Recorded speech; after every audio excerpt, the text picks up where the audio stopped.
Hello everyone, good morning and welcome back to Sports Today. It's the start of the weekend for you guys, which means some rest and relaxation for us.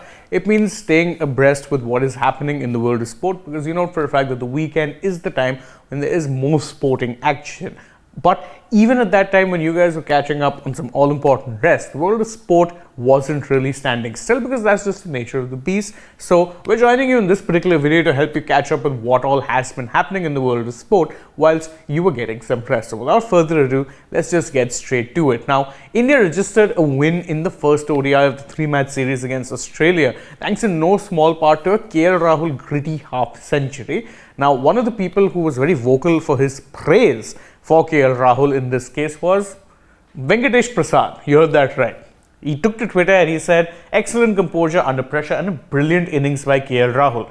Top knock, great support by Ravindra Jadeja and a good win for India." Now, this would be very normal praise in most circumstances, except for the fact that in recent times, Venkatesh Prasad has made it something of a personal mission to point out KL Rahul's shortcomings when it comes to, Test cricket and even T20I cricket. In fact, he even ended up engaging in a bit of a war of words with Akash Chopra over KL Rahul's selection or non-selection. And, well, it didn't really go unnoticed by a lot of people on the internet that Venkatesh Prasad was praising KL Rahul, which naturally sparked a bit of a meme fest in the replies. But simple fact of the matter is, and this is just my personal opinion, Venkatesh Prasad's criticism was pretty much rooted in reality, and he's actually being pretty fair by praising KL Rahul when praise is deserved, because Rahul's knock was really good, and without it, India would really have been struggling to win that match on what was a pretty tricky Wankhede wicket. Sticking to the world of cricket and sticking to KL Rahul news, former India head coach Ravi Shastri believes India could actually do a lot worse than making KL Rahul keep wickets for the WTC final. Now, it is worth noting that KL Rahul hasn't really kept in the longest format of the game whenever he's done so for India, spin and white ball cricket, but Shastri is of the opinion that in a place like the Oval or in England, generally speaking, you'd have to be keeping comfortably from behind the stumps. You're not be standing up because you're not going to be having as much spin being bowled as you would in India. So, with the kind of form that KL's in, you could slot him in at number 5, even in the test. You could play another batsman, remove a Shikhar Bharat, and have Rahul keep wickets, because it would, kill off two major conundrums. Because right now, we don't really know about Shreyas Iyer's availability for the WTC final.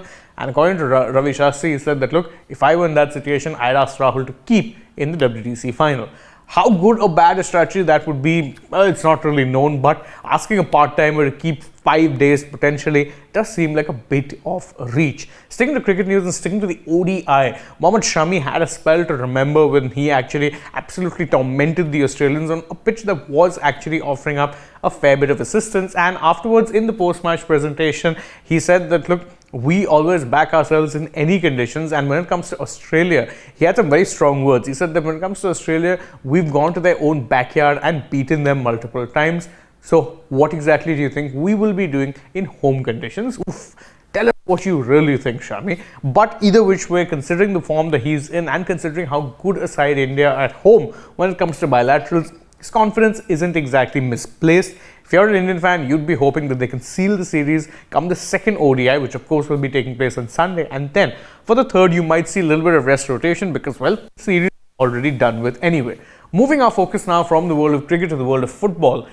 Former Liverpool and Lazio midfielder Lucas Leiva has unfortunately had to announce his retirement from the sport after a medical discovered that he had some sort of a heart condition. Now, it is worth noting that Lucas had spent a very long and illustrious career playing without anything major happening, and he had recently signed for Grêmio in Brazil, who were, of course, his boyhood club. Unfortunately, he's had to call a bit of a premature retirement to his career because the medicals that were conducted ended up revealing a bit of a heart issue that could have become a complication if he kept playing. Unfortunate end to what was actually a really good career. He was pretty good for Liverpool, very, very good for Lazio as well. So a bit of a shame, but his health matters more than any sport.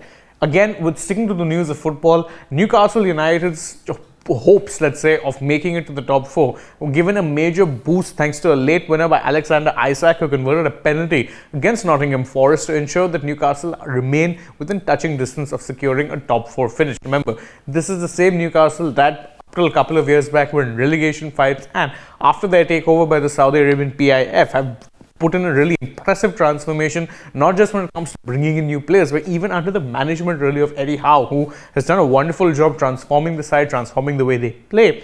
And right now, Newcastle do look like outside favourites to actually secure a top 4 spot.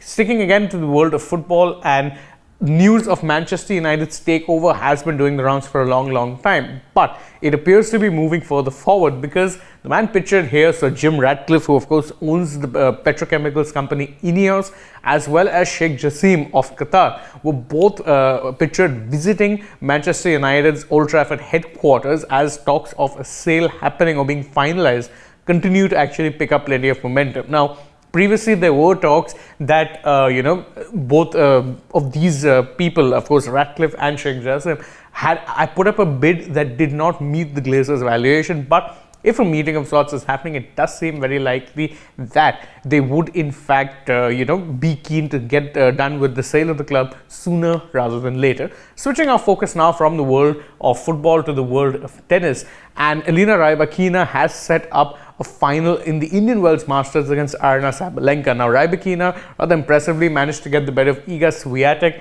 to set up that match against Sabalenka. Should be a pretty good match, and of course, Indian Wells being one of the Masters tournaments, it's a very good final for them to have down there in the US of A. Last but not least, when we're talking about news that may or may of things that happen whilst you may have been catching up with some rest, switching our focus to the world of Formula 1, and Mercedes team principal Toto Wolff has admitted that Lewis Hamilton could actually choose to walk away from the team at the end of the season if car concerns remain unaddressed. Now, this is a massive admission from Toto that, truth be told, Mercedes haven't been doing a good job with their cars in both 2022 and 2023, but it is worth noting that Toto did also add that I'm very confident Lewis will sign with the team. He'll sign a contract extension. It doesn't matter if his contract's ending now. He'll sign an extension and will stay on with the side. Now, again, Hamilton has in recent times expressed some, dissatisfaction with the car direction that Mercedes have gone and saying they didn't listen to my feedback.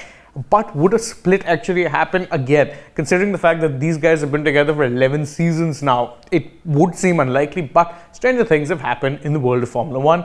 And that's it from us from this edition of the Morning Update. Thank you guys so much for joining us. Again, if you enjoy what it is that we do over here, please don't forget, like this video, share it with your friends, subscribe to the channel, tap that bell icon, leave us a comment, follow us on Twitter, Instagram, and Facebook, and don't forget to download the AajTak app. Also, if you're already on the channel, go ahead and check out some other videos that we've posted. For now, though, from my side, goodbye.